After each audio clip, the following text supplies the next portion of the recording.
tous, bonsoir, merci de votre attention et bienvenue dans cette édition dont voici le sommaire.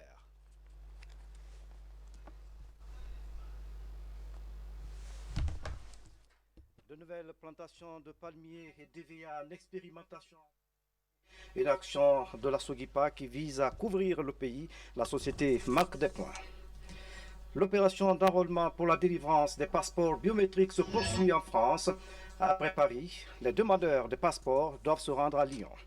Les Jeux universitaires se poursuivent à Conakry, à l'intérieur du pays. Pour cette troisième journée, plusieurs marches ont eu lieu entre les différentes écoles de la capitale.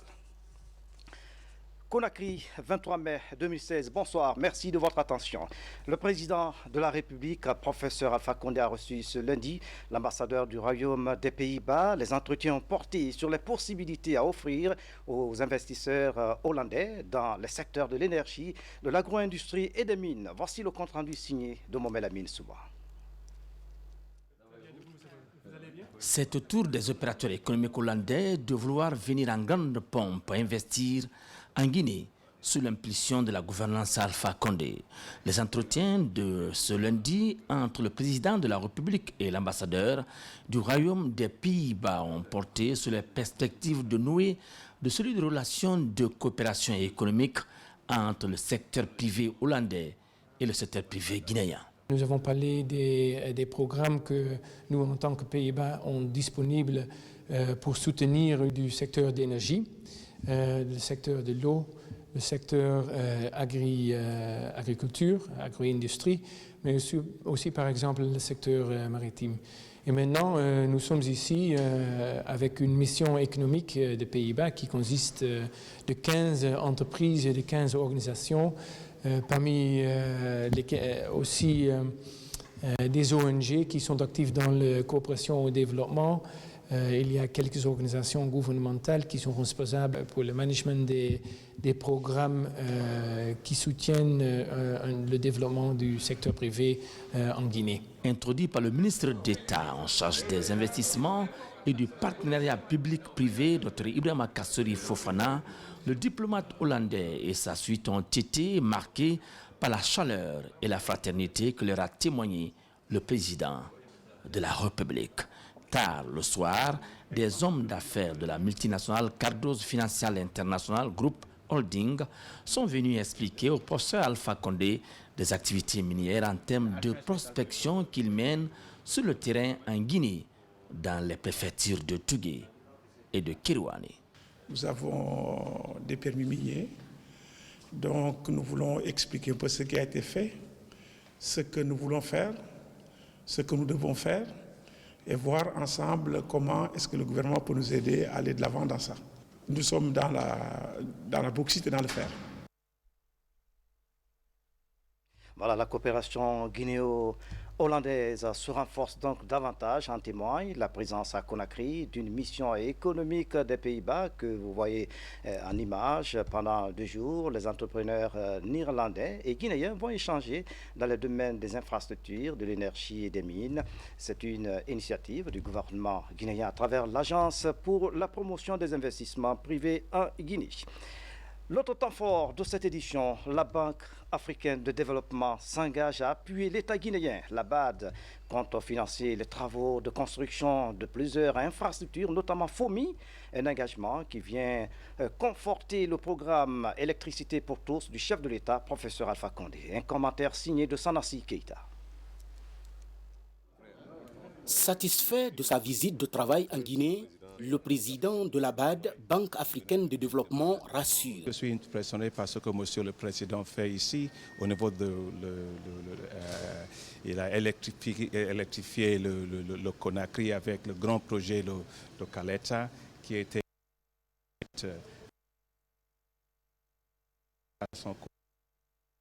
avec un projet comme ça qui voulait. Je crois que ça c'est très important. Je pense que Monsieur le Président, parce que vous avez tellement de et aussi avec le pour FOMI ici et aussi pour le Mali, on était d'accord pour ça et on était d'accord aussi pour ressources financières, pour l'appui budgétaire. Nous avons donné 15 millions de dollars pour ça. On va le faire aussi en plus. Ainsi augmenter le niveau de son appui financier. Une enveloppe de 850 millions de dollars est annoncée au compte de cette année et de l'année prochaine par le président Akinwumi Adesina pour appuyer les autorités guinéennes dans la réalisation de nombreux projets, comme la construction de barrages hydroélectriques. Suite donc au progrès, suite aux travaux déjà réalisés, la BAD a pris les engagements d'accompagner la Guinée pendant 12 milliards de dollars investis pendant ces 5 ans. Nous ne sommes pas destinés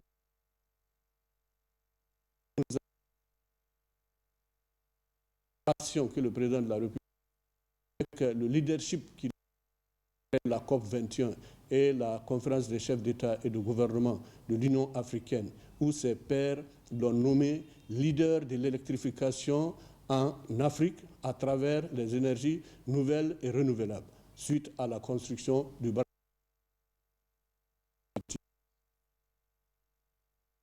La Banque africaine a décidé, avec preuve qu'il accompagne. Donc, ces 12 milliards disponibles, le maximum d'argent. Malgré qu'on est aujourd'hui fiers de ce qui a été réalisé, nous sommes fiers que Canada a été réalisé, c'est seulement 12% de la population qui a de l'énergie, étant donné que l'objectif du président de la République, c'est d'électrifier toute la Guinée. Fomi est un barrage à but multiple. Depuis 1922, on parle de Fomi. Et aujourd'hui, Fomi commence à être une réalité pour la Guinée, pour les populations de la Haute-Guinée. Pourquoi une réalité? Le président de la BAD s'est engagé à financer les travaux d'aménagement de Fomi. Fomi va permettre d'avoir 90 MW d'énergie, mais aussi 100 000 hectares de terres irriguées. Donc, ces 100 000 hectares de terres irriguées vont permettre aux populations paysannes d'une façon générale de la Haute-Guinée d'avoir des champs cultivables en toute saison, où l'agriculture va fleurir, où les cultures de riz vont augmenter, le maraîchage, la culture du coton et tout ce qui s'ensuit. En ce qui concerne la construction du barrage hydroélectrique de Kogbedu dans la préfecture de Kankan, le ministre de l'Énergie souligne. Kogbedu, c'est comme Concouré. Franconédou va alimenter Kogbedu. Kogbedu, c'est 44 MW. Mais quand on construit le barrage de Farankonédou, Farankonédou va alimenter Kogbedu. Donc Kogbedu va monter en puissance 88 MW. Et Franconédou, le barrage, la centrale va donner 22 MW. Ces 22 MW, ça nous fait à peu près dans les 100 et quelques MW. Donc ces 100 MW vont pouvoir alimenter toute la Haute-Guinée et la Guinée forestière. Cheikh Talibi Silla a en outre dit, je cite, « La mission que le président de la République m'a confiée est de faire en sorte que toute la Guinée soit le plus vite que possible électrifiée. » Dans l'actualité encore, la SOGIPA, la Société guinéenne de palmiers à huile et DVA, va étendre ses actions en Basse-Guinée. La SOGIPA expérimente des plantations DVA et de palmiers à Colintin dans la préfecture de Kinéa. Selon le constat de nos reporters, le projet a eu de très bons résultats. Demba Doumbouya.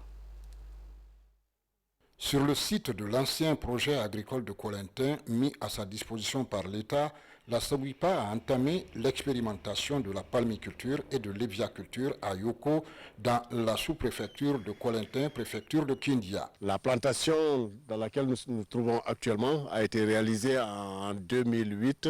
Elle couvre 5 hectares d'EVA. À la même année, il y a eu une création de 5,60 hectares de palmiers. Depuis cette année, on essaye de recenser tous les domaines cultivables et on les met en exploitation petit à petit. Dans cette phase expérimentale, il a été procédé à la création de plantations industrielles de palmiers et d'évias. Sur les 2400 hectares couvrant l'ensemble des domaines mis à sa disposition, 1700 hectares sont en cours de mise en valeur. Le secteur qui avoisine la cité, qui s'appelle Kinsaya, nous fournit le maximum de travailleurs. toute la manne que Sogipa distribue ici chaque 2 semaines, s'élevant aux alentours de 35 millions, et repart vers ce village-là. À ce jour, vous partez dans ce village, le village est en train de renaître des cendres parce qu'avant c'était des cases, maintenant là, tous ont construit presque des bâtiments en dur. Les pépinières d'Evia et de palmiers devant pourvoir en plan les nouvelles plantations. À proximité, une pépinière de plants forestiers. Nous avons au moins les 16 000 plants qui nous envoient jusqu'autour de 100 hectares à planter pour cette année. Les objectifs que nous avons, on a au moins besoin de planter cette année 58 hectares de palmiers. Pour l'EVA, nous avons au moins les 80 hectares qui sont déjà apprêtés, greffés depuis 2015-2016. Des pistes ont été réalisées pour faciliter l'accès aux différents domaines. Le nouveau domaine pour la culture de l'Evia à 11 km de Yoko. Il couvre 20 hectares. En plus de la palmiculture et de l'éviaculture, la direction de la Sogipa envisage des actions de foresterie et la cageoculture dans les zones très dénudées, non propices à la palmiculture et à l'éviaculture. Doyen Demba Doumbouya, merci pour ce reportage. L'Organisation internationale de la francophonie apporte son appui à la Guinée. Un programme cadre de formation professionnelle du secteur artisanal est engagé. Les acteurs de ce secteur réfléchissent à l'ENAM sur la mise en œuvre de ce projet. C'est une initiative du ministère de la Culture. Moussa Komara fait le point. En Guinée, plus de 600 000 personnes exercent l'artisanat dans l'apprentissage traditionnel. Sa mise en valeur constitue une réelle préoccupation pour le gouvernement. Depuis 4 jours, les cadres du ministère de la formation professionnelle et les experts de l'Organisation internationale de la francophonie concentrent leurs réflexions sur l'apprentissage dual dans le secteur. Il s'agit là de relier les compétences de l'État avec celles des artisans. L'OIF amène l'expertise francophone en formation professionnelle et technique et en particulier sur la rénovation de l'apprentissage traditionnel pour faire en sorte que les patrons et les apprentis soient mieux qualifiés. Pour ça, ça nécessite tout un changement de pilotage de la formation professionnelle qui sera dans les mains à la fois des artisans et de l'État. Cette rencontre déclenche un nouveau départ pour le secteur. Elle aboutira après plusieurs études à un programme qui est convenu d'appeler le programme cadre pour l'offre de formation professionnelle par apprentissage dual dans le secteur de l'artisanat urbain et périurbain. Ce projet devrait déboucher sur la formation de 20 000 apprentis dans 5 ans. Nous aurons des formations qui sont réellement adaptées au secteur qu'ils concernent, qui vont avoir toute la valeur ajoutée avec de la qualité à l'intérieur et surtout qui vont déboucher sur des emplois pour tous ces jeunes en recherche. Aujourd'hui, nous sommes sur un programme qui va concerner 20 filières, 20 000 jeunes sur 5 ans, mais qui va très vite s'étendre par effet qu'on appelle boule de neige, même si nous sommes en Guinée. L'artisanat, c'est l'un de ces éléments qu'il recherchait pendant des années, qu'il retrouve aujourd'hui. Quatre ministères très actifs pour nous accompagner. L'introduction de la formation par apprentissage dual dans le secteur artisanal est une innovation. En attendant sa mise en œuvre, les acteurs sont venus ici à Kindia pour s'enquérir des vrais problèmes qui frappent de plein fouet le secteur. 30 tonnes de ciment pour le gouvernorat de la ville de Conakry, un geste de la société Ciment d'Afrique. L'action vise à soutenir la campagne d'assainissement et d'aménagement des espaces récupérés par le gouverneur général Mathurin Bangoura. Maïsata Kamara, reportage.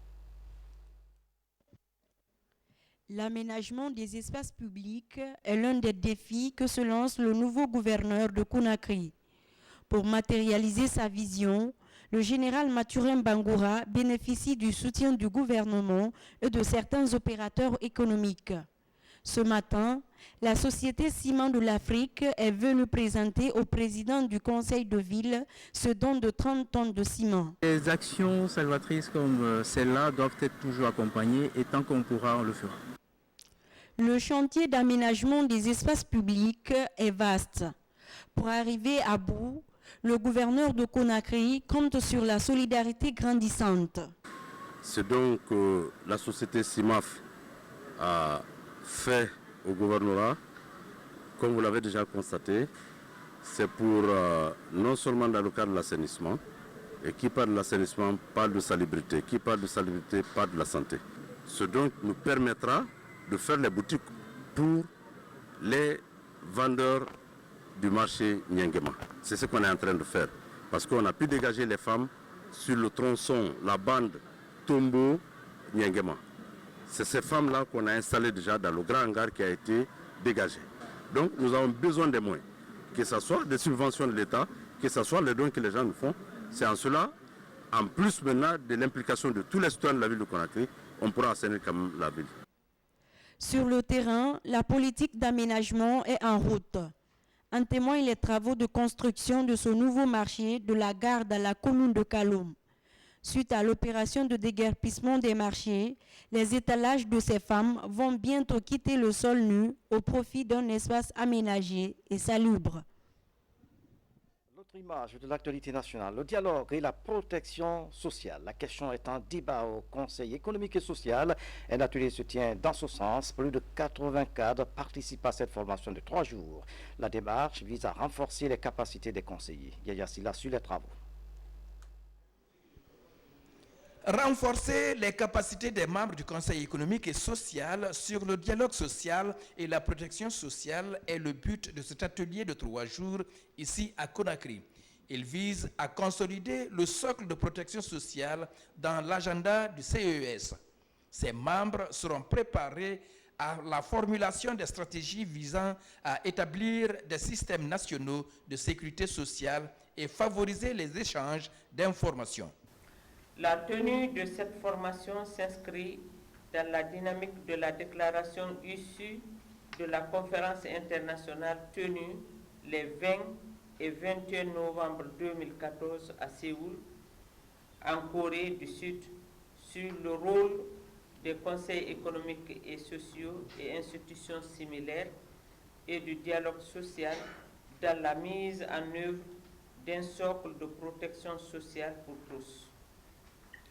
Cette déclaration invitait les États membres de l'OIT à formuler et à mettre en œuvre des stratégies nationales d'extension de la sécurité sociale sur la base de consultations nationales à travers un dialogue social efficace et une participation élargie.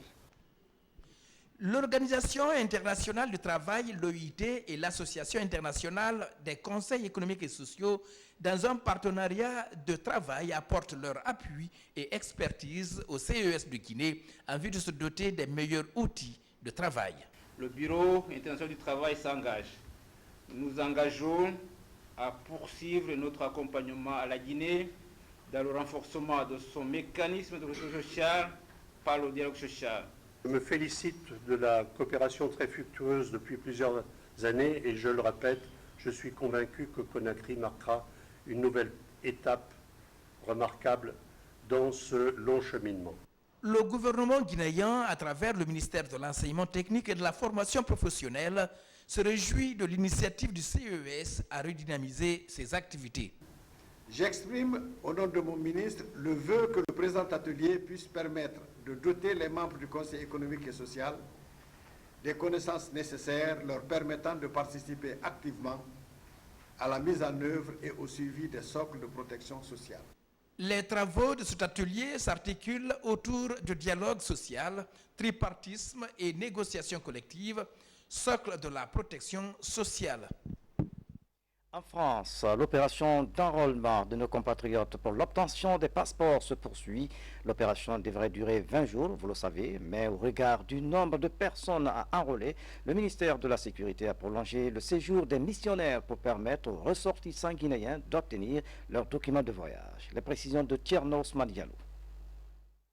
Dernier jour d'enrôlement pour la délivrance des passeports biométriques à Paris. La file d'attente est toujours aussi longue.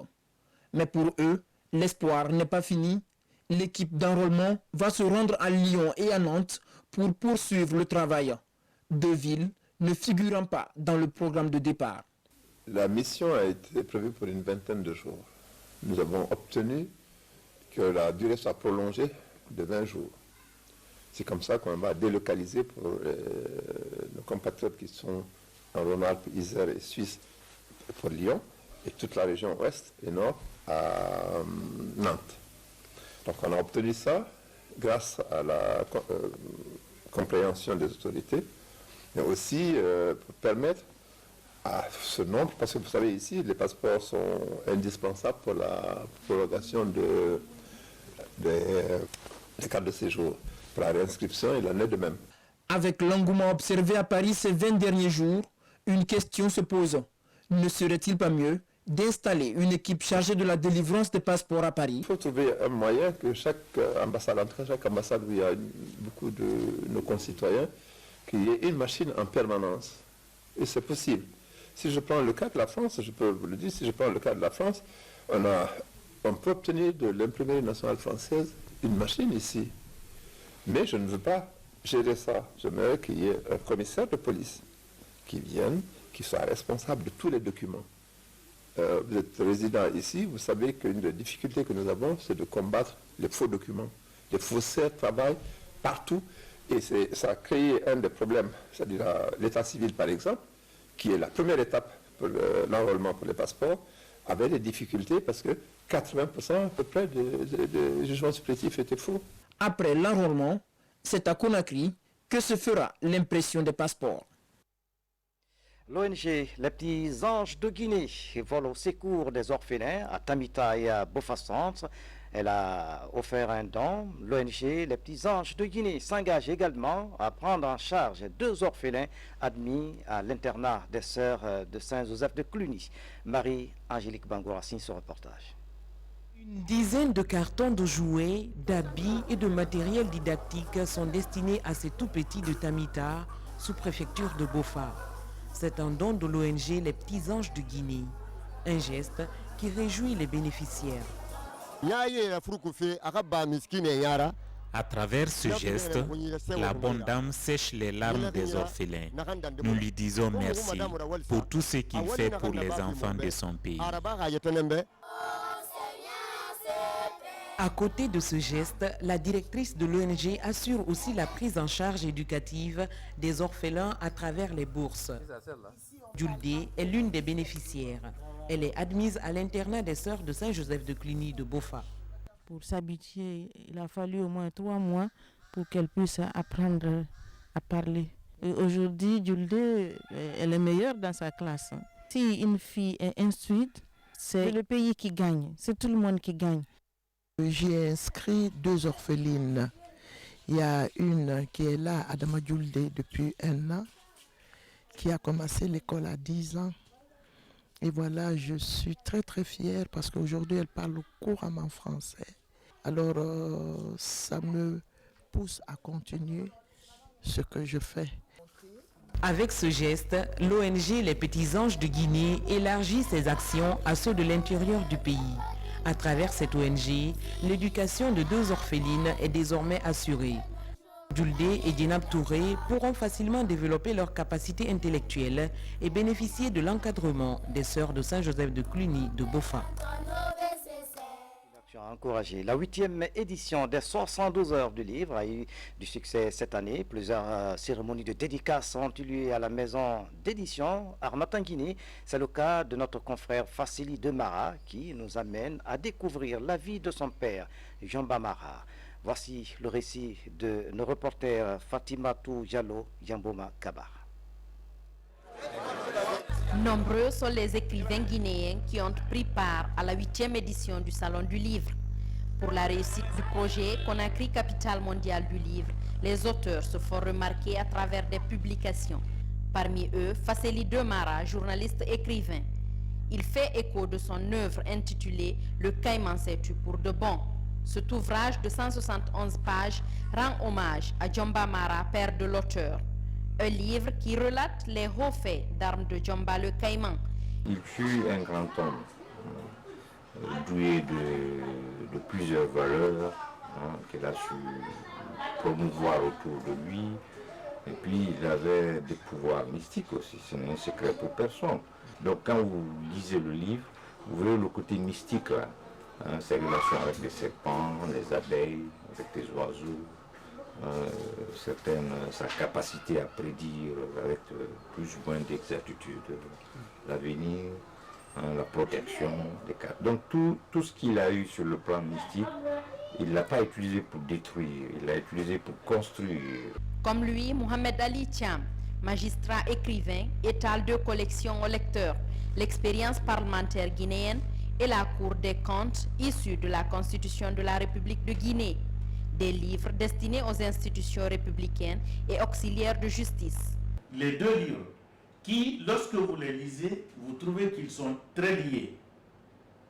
Parce qu'en réalité, ce que j'ai fait là-dedans, c'est de commenter la Constitution et les lois organiques sur le Parlement et sur la Cour des comptes. Parce que les deux institutions-là fonctionnent de façon très intime.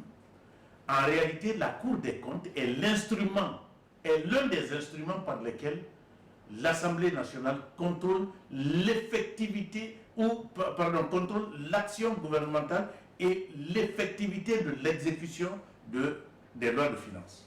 Ces plumes sont des gestes qui confortent le statut de Conakry qui se veut la capitale mondiale de la production littéraire. Toute chose qui arrive à la faveur de la 9e édition des 72 heures du livre qui se profile à l'horizon 2017. En plus bref, en image, trouver un plan prioritaire pour le développement de la préfecture de Bofa. La question préoccupe les autorités locales, cadres administratifs et partenaires de terrain. C'est à l'issue d'un forum tenu à cet effet à Bofa.